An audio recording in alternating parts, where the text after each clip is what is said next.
If you're not as successful as you would like to be, then you're definitely in the right place. Because this channel is all about being obsessed with success, overcoming, being resilient.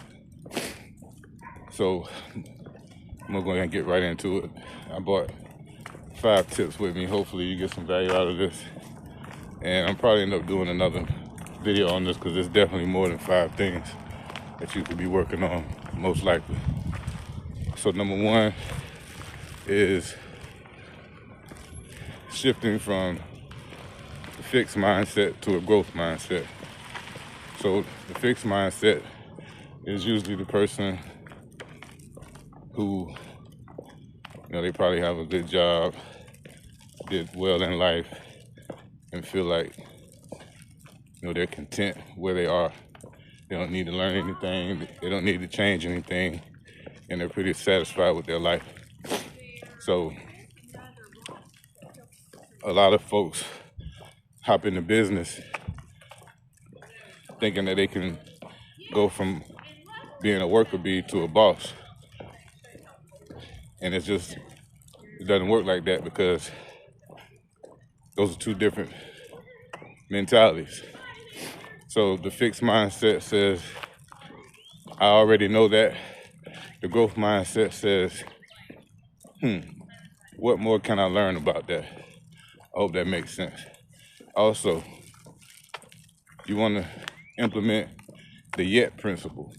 So if you feel like it's something that you can't do, don't say, I can't do this. Say, I can't do this yet, right? Or I haven't learned how to do such and such yet. What that does is it shifts your perspective, it shifts your mindset from the fixed mindset over to the growth mindset. So that's the yet principle. And you always learn. The growth mindset, hence the term growth, you're always growing, always learning. And you're most likely more resilient than most people when you have the growth mindset, because you're always looking for the lesson in the setback. So number 2, speaking of setbacks, hey, how y'all doing? No. Yeah. So yeah, speaking of setbacks, the number 2 is you reframe setbacks as valuable feedback. So there's no such thing as failure to a growth-minded person. There's only feedback. No failure, just feedback, right? And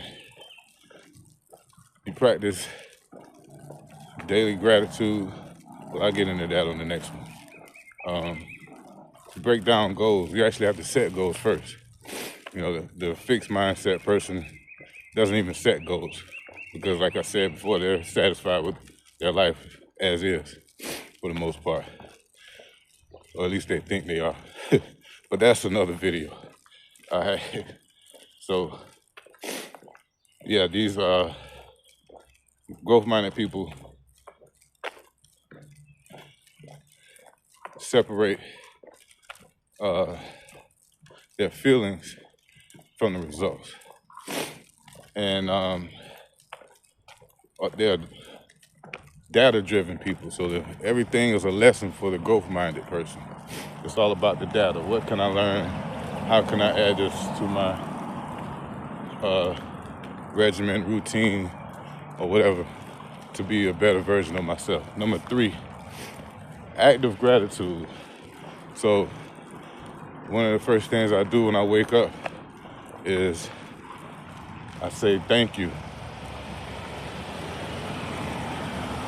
Or I assume the state of being thankful, right? For waking up, having another shot to accomplish my dreams and goals. So this also rewires your brain from scarcity-minded to abundance-minded. Instead of always looking at or stressing about what you don't have, you focus on what you do have, and you go from there and make it work, and you grow, right?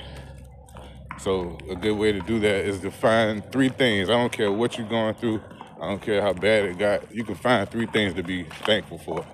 I had a mentor one time.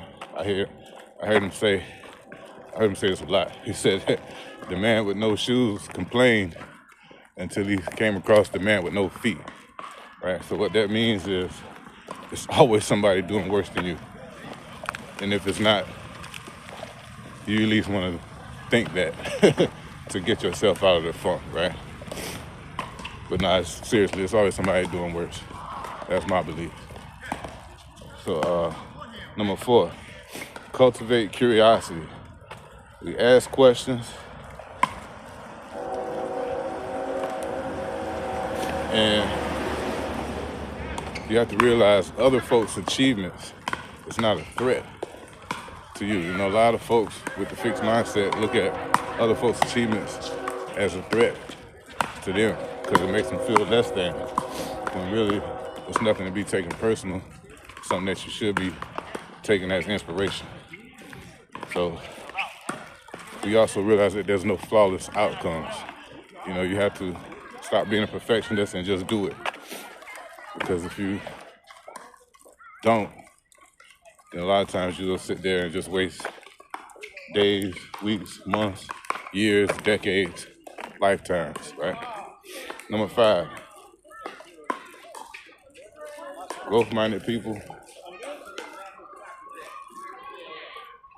take intentional control of their self-talk. Now, a few weeks ago, I actually did a video on the art of self-talk, and I don't even know how this happened, but I had to do 2 takes, and some kind of reason, for some way or another, I forgot to upload the second part. So the video basically stopped in the middle, so I'm actually gonna do it again. And yeah, the art of self-talk, it's about what are you telling yourself? Fixed mindset people tell themselves or call themselves all kind of names and stuff, but the growth-minded person speaks positive to themselves, and that gets you a long way as far as being successful. So you also have to replace your limiting beliefs with those positive affirmations, visualizations, and eliminate the negative self-talk. All right, so real quick recap. Number 1, you shift from the fixed mindset to a growth mindset. Number 2, reframe setbacks as valuable feedback. Number 3, practice active gratitude. Number 4, cultivate curiosity. Number 5, take intentional control of your self-talk. So again, my name is Michael Douglas. This is Mindset Matters TV. And if you got any value from this video, I'd appreciate you sharing it with somebody who needs to hear it, liking, commenting. Let me know in the comments what you got out of this, what I might have missed, and what you plan to apply. So, like I said, I think I'll end up doing another video, a part 2 for this. But before I go, I always got to tell y'all this one quote that I came up with. I'm going to have to trademark this thing, but either your mind will expand to match your money, or your money will just start to shrink to match your mind. Let's grow.